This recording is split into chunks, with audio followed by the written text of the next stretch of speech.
Money has always played a key role in American politics, but is it distorting the democratic process? As we reported last year, that's the charge made against Charles and David Koch, two secretive billionaires who've been bankrolling opposition to Barack Obama. So with 8 months to go to the presidential elections, has anything changed? Or could the Koch fortune win the White House for the right?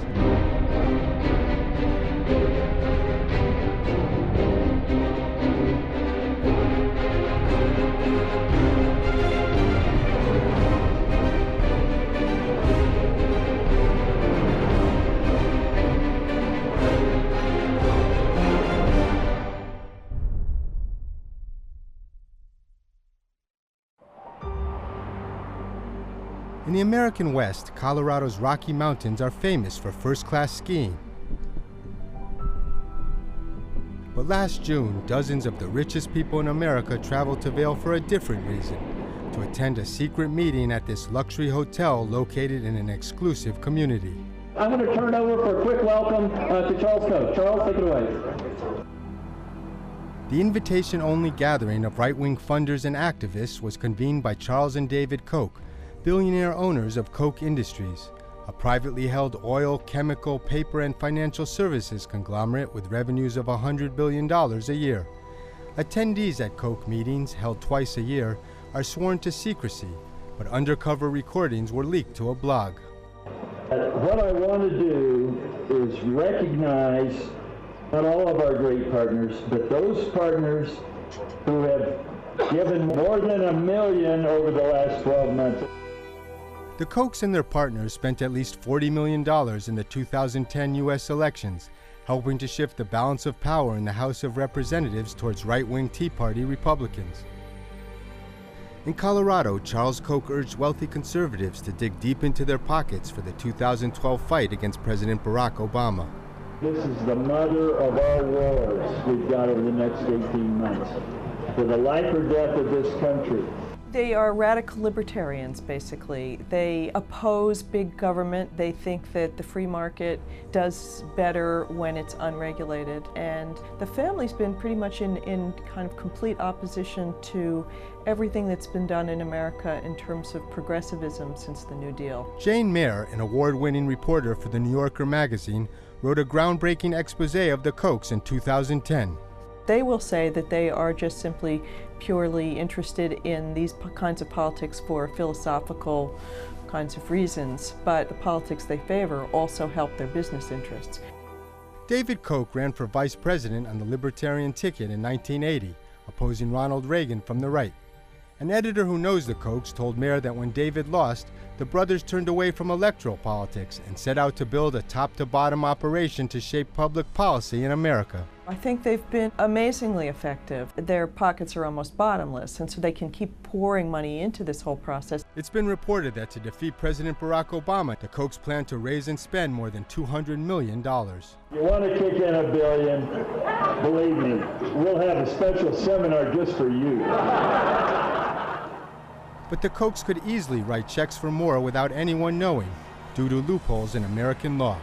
It was very hard to figure out, in fact impossible to figure out how much money they've spent on American politics. It was easily $100 million since 1980.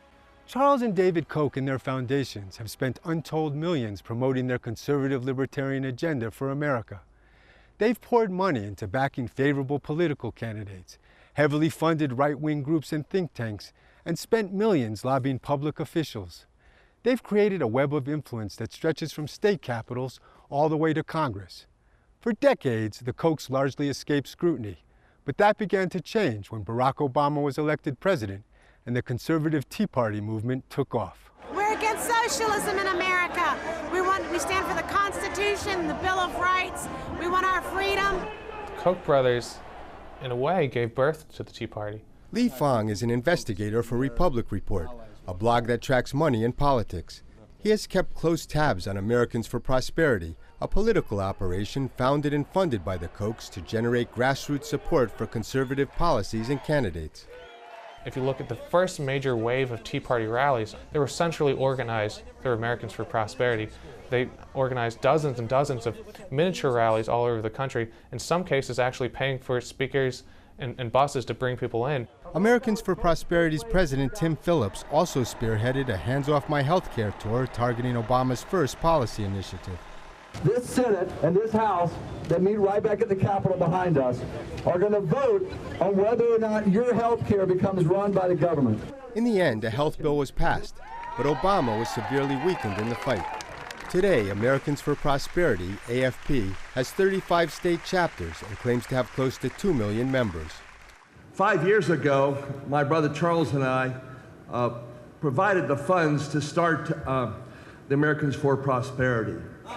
And it's beyond my wildest dreams how AFP has grown into this enormous organization.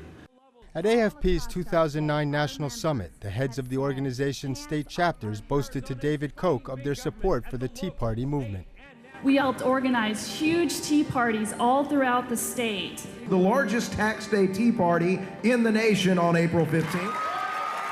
And if you try to raise our taxes and trample on our liberties, we're either going to beat you or make your life miserable. Before I wrote about them, they consistently denied that they were involved in the Tea Party. Eventually it became impossible because you could just connect all the dots. I think we've helped, but these are individualistic, entrepreneurial folks. Before joining Americans for Prosperity, Tim Phillips ran a hard-nosed political consulting firm. Do you think the Tea Party would be as evolved as it is now if you hadn't provided the kind of support you did in terms of training, communications? I mean, you really played a central role in helping to build that movement, don't you think? No one directs them, but we're good friends and partners with them, you bet, and we try to help them in every way we can. Whose interests does Americans for Prosperity represent? The interest of any American who wants economic prosperity and freedom. What do you say to those who say, look, Americans for Prosperity is representing the interests of the Kochs, the wealthy, corporations? In the healthcare fight, who are we fighting for? Average folks who didn't want the government making healthcare decisions for them. On issue after issue, when you look at the results of what the left wants, who's going to be hurt by their policies and who's going to be helped by our policies, it's clear we're fighting for the middle class and for people who work for a living. Hundreds of thousands of middle and working class people across the American Midwest would say just the opposite. In Wisconsin, Americans for Prosperity played a key role last spring in supporting Republican Governor Scott Walker's efforts to cut social spending and eliminate collective bargaining rights for public employees. We're not going to allow for 1 minute the protesters to feel like they can drown out the voices of those millions of taxpayers all across the state of Wisconsin. The Kochs provided funds to help get Walker elected. Then when citizens marched on the state capitol and occupied it to protest his plan, Americans for Prosperity spent at least $500,000 on an anti-union ad campaign. Who decides Wisconsin's future? Voters or government unions? Governor Walker has the courage to do what's right for Wisconsin. Stand with Walker. Do you need a ride to the polls or anything? When Walker's anti-union bill passed, the unions and Democrats responded by trying to remove Republican legislators in a special recall election this past August.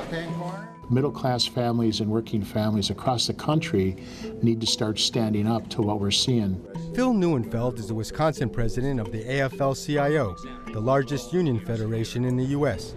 It spent millions of dollars in the recall to counter millions pouring into Wisconsin to back Republicans. And thank her for balancing the budget and reforming government. From Americans for Prosperity and other conservative groups. We are operating under full disclosure. We are saying where our money is coming from. We are saying what our money is spent on. And what I've been trying to do is challenge the American public and the media to ask the same questions of Americans for Prosperity. The employees' unions and the teachers' unions are two of the last bastions of serious strength on the progressive side of democratic politics. That's where the money is, and if you want to eviscerate the left in America, you go after those groups. When the recall vote came in, 2 Republicans lost their seats, but the unions and Democrats needed 3. We're winning there. We've won there for the year. There's no doubt about that. Isn't what's going on in Wisconsin really about trying to destroy the political power of unions? Yeah, that's a silly comment. I mean, Bob, come on. It's about trying to bring economic prosperity back. And with regard to union rights, with public employee unions, They are simply receiving pensions and health benefits that are unfair and unjust. To go after unions over pensions, what about going after corporate executives who are now making, 300 times what an average worker was in the past? America has the most progressive income tax system in the world. You look at the percentage. You look at the inequality in America right now. Here's what's made America. It's the same as it was before the Great Depression. The top 1% is controlling 25% of the income and 40% of the wealth. Here in this country, we give you opportunity. We give you opportunity to fulfill your dreams, to go as far as they will take you. How much have you guys spent in Wisconsin to support Walker and take on the unions there? A lot. Can you give me a number? Look, we don't give numbers and go into details. I think that's proprietary information, but it's substantial. Americans for Prosperity is also very active in another critical 2012 presidential election state, Ohio, whose Governor John Kasich pushed a bill to weaken unions that is similar to Wisconsin's. In August, Ohio citizens protested the annual meeting of the American Legislative Exchange Council, or ALEC, at a New Orleans hotel. ALEC is another Koch-funded group that brings together corporate lobbyists and conservative legislators to draft model laws. It turns out the anti-union measures in both Wisconsin and Ohio reflect ALEC model legislation, which the organization tries to keep under wraps. But it will be on our site. But last year, a whistleblower leaked more than 800 of ALEC's sample bills to the Center for Media and Democracy. Lisa Graves is its executive director. What happens here through ALEC is that these corporations are actually voting, pre-approving these bills. Then these legislators go along with this system, introduce these bills in the state houses, and don't tell the public at all that those bills were pre-approved, pre-voted on by corporations. Voter ID laws passed last year in Wisconsin and 4 other states that make it harder for minorities, students, and the elderly to vote were based on an ALEC bill.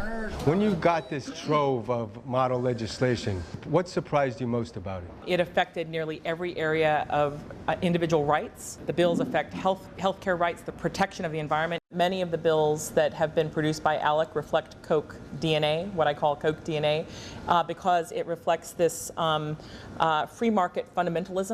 The Kochs have provided about $1 million to the organization, along with a $500,000 loan when it was floundering. The reason I think ALEC was such an ingenious idea is that a little money goes a long way in the states. You can really have influence in state legislatures by spending. It's a lot cheaper to buy than Congress is. ALEC, like the Kochs, would rather avoid the press. We were denied media credentials for the New Orleans meeting, but went anyway to find out why sessions are closed to the public and to follow up on our request for an interview with a representative from Koch Industries. Why can't you credential me? We're focused on domestic issues at this time. But you know, many of your corporations operate around the world. I'm sorry, but I'm going to have to ask you to why leave the are premises. workshops? Why are your workshops? Why are your task force meetings closed to the press and the public? We will not be credentialing you at this time. I would like to please ask you to leave the premises. We were escorted out and never heard from Koch Industries about our interview request. We did succeed in discovering the curious workshops ALEC offers state legislators, like this one suggesting climate change due to increased carbon dioxide in the atmosphere could be beneficial. Climate change policy debate, which would fundamentally reorder the way we make energy and the way we use energy, has a direct business interest to the Kochs. They do a lot with pipelines that move oil, they have refineries. Kurt Davies is the research director for Greenpeace, which has compiled the most comprehensive database on the Koch's political spending. Since 1998, we've tracked over $50 million that they have sent to various front groups and think tanks in Washington, around the country, who have run various elements of a campaign against the science of global warming to oppose the consensus view that climate change is real and urgent, and we have to do something about it. The Koch's investment in conservative think tanks and academia is another key component of their integrated campaign to shape America's political policies. It says specifically. Patrick Michaels, a senior fellow at the CATO Institute, often appears in the media to contest global warming science. This is a problem that's going to solve itself unless we do something silly. The CATO Institute, which was founded by Charles Koch, has received about $14 million from the Kochs. I think that society will address the emissions of carbon dioxide and the energy issues because of pressures for increased efficiency. Only 1 in 3 Americans sees global warming as a serious threat, a sharp drop since 2009 according to a Gallup poll. A critical turning point was ClimateGate, the controversy over emails hacked from scientists at a British university. A lot of what troubled me were the attempts to hide things from Freedom of Information Acts. You got to wonder what's being hidden. What pundits like Pat Michaels and institutions like CATO did, they declared that this evidence, these emails, showed that scientists were lying about data. In fact, multiple institutions have exonerated the scientists. There was no wrongdoing, no misinformation. Those investigations, none of them were truly independent. The polls have showed a pretty significant change in Americans' attitudes. To what extent do you think the whole ClimateGate fiasco contributed to that? Oh, I think that ClimateGate did. You said on national television that you received about 40% of your funding from fossil fuel companies. Is that right? Varies. Varies. It varies. It varies. Have you ever received any funding from the Kochs? No. Oh, well, that's not true. I had a speaking fee somewhere way back in the Ice Age. So you've just been paid through institutions that have been funded by them? You're right. I guess that's right, I have. Do you think it's just a coincidence that you are welcomed at an institution that promotes values that they are interested in? Well, if they think advocate? that free markets are efficient vehicles to create environmental protection, I think they're right. The Kochs have also promoted their free market ideology and business interests in Washington through aggressive lobbying on Capitol Hill and the funding of political candidates. The Kochs have spent upwards of $50 million since 2006 on lobbyists. The Kochs now are the largest funder of political campaigns within the oil and gas sector, exceeding Exxon. In 2010, the Kochs contributed to 62 of the 87 new Republican members of the House of Representatives. The Kochs were so instrumental in the Republican takeover that Lee Fang bumped into David Koch on Capitol Hill the day the new Speaker of the House was sworn in.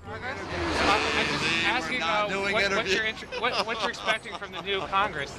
Well, cut the hell out of spending and balance the budget and reduce regulations and support business. That same day, Koch's deputy Tim Phillips met with the new chairman of the House Energy and Commerce Committee, Fred Upton.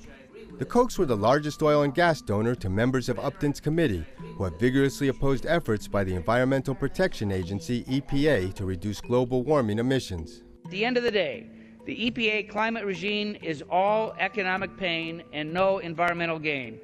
Congressmen backed by the Kochs have also refused to raise taxes on corporations and the wealthy, strenuously opposing President Obama and even their own leadership on fiscal matters. Now supporters of the Tea Party movement have complicated the Republican presidential primaries, failing to settle on a candidate to challenge Barack Obama. I don't think anyone could have predicted how crazy the Republican primary would be. You have a lot of candidates who might have fringe views that are acceptable or excite the Tea Party. The Kochs chose not to endorse a candidate in the primaries. They are setting their sights on defeating Obama, winning the U.S. Senate, and expanding their influence in Congress. One of their more ambitious projects is a massive voter database called Themis. What they're trying to do is unprecedented. Ken Vogel writes on money and politics for the newspaper Politico in Washington. Now what they're trying to do is build a extra party political infrastructure that will carry out many of the same types of initiatives, grassroots organizing, advertising, get out the vote efforts that the parties themselves used to be the sole proprietors of. Americans for Prosperity has already spent at least $6 million on ads attacking Obama for investment in renewable energy projects. We all know about Solyndra, the White House emails, the FBI raids, Solyndra invest. The ads accuse his administration of corruption for providing federal money to the now bankrupt solar energy company Solyndra. The Obama campaign was forced to respond, releasing their first ad of the campaign season. Secretive oil billionaires attacking President Obama with ads fact checkers say are not tethered to the facts. The Kochs absolutely want to undo the president, and I think the president's team knows this full well. Do you think the Kochs have influenced the debate over environmental policy in the Republican primaries? The Koch-funded machinery certainly laid the groundwork for what we're seeing on the Republican Party. Right now we've got Mitt Romney disowning his past on climate change, Newt Gingrich disowning his past, and Santorum in absolute denial and trashing science. Davies says even President Obama has been pushed to the right. In fact, he's bragging about drilling more oil than Bush at this point. Obama is trying to raise $1 billion for the campaign and has reason to fear an onslaught of big money from the right. Not only from the Kochs, but from groups affiliated with Karl Rove, the Republican operative who ushered George W. Bush into the White House. Karl Rove has talked about raising upwards of $300 million for the groups that he sort of loosely oversees. I would not be at all surprised to see the Kochs match that and probably exceed it. Preparing for the general election, Koch-funded organizations and Tea Party groups have teamed up at the Supreme Court to protest the constitutionality of the health care law passed by Democrats in 2010. I think the Koch brothers are trying to reignite the Tea Party. They're hoping that even if the Supreme Court comes down in favor of health reform, that this will enrage the Tea Party and they can harness that anger into votes this November. The Kochs are also hoping to tap into anger over rising gas prices. From Florida to Montana, Ohio, Wisconsin. Americans for Prosperity tours the country blaming high gas prices on the Obama administration's energy policies. But others blame speculators for high prices, to which, again, the Koch brothers may have a connection. There's no doubt there's speculation in the oil markets. Nobody disputes that there is not only speculation, but the key word is excessive speculation. Michael Greenberger is a law professor and a former director of the Division of Trading and Markets at the Commodity Futures Trading Commission in Washington. When a consumer drives by a gas station and sees gas at $4 or more a gallon, what do they need to understand about high gas prices today? I would say at least $1 of that, and probably more, goes into the pockets of the speculators. Koch Industries has a financial arm that's one of the top oil traders in the world. But due to a lack of transparency in energy trading markets, only the company knows how much it speculates in oil. We wanted to ask Charles and David Koch about that, but they declined our request for an interview. However, these reports reveal that Koch Industries has been lobbying to shape commodity trading rules that were mandated by a 2010 financial reform bill. I'm almost certain they are not lobbying to make it stronger. They are part of a very large constituency that is trying to weaken all the regulatory gains we've made over the last few years to make these markets honest and fair. What do you say to the argument that the reason you're out here goes back to the fact that the Kochs are involved in speculation and that that's a way to divert attention from them? It's an interesting argument. When you're losing on the issue, you resort to trying to go after motive. They're going to win or lose based on the merits of these policies. And on the policies of economic freedom, we're right, and that's why we're winning. The Kochs continue to round up hundreds of millions of dollars for the fight. This past January, they held another one of their secret meetings with wealthy conservatives at a lush resort in Palm Springs, California. The meeting in Palm Springs, by all accounts, was huge and a pivotal fundraising event. New attendees included the casino magnate Sheldon Adelson, who has supported Newt Gingrich to the tune of $16.5 million in the primaries, and Foster Friess, a wealthy financier bankrolling Republican Rick Santorum. The Kochs have become a major nexus for conservative money in America for two reasons. Number one, they are regarded as extremely effective. The other reason why these donors are drawn to the Kochs is that these guys are where it's at right now, and people just want to be a part of it. When a new government is installed in January 2013, what impact do you think the Kochs will have had? The Koch brothers will have a tremendous impact. I think on a larger scale, this election is really going to come down to just a few billionaires. A couple on the left supporting the Democrats and a lot on the right supporting the Republicans. And I think in 2013, people will look back at this election as the greatest one bought and sold.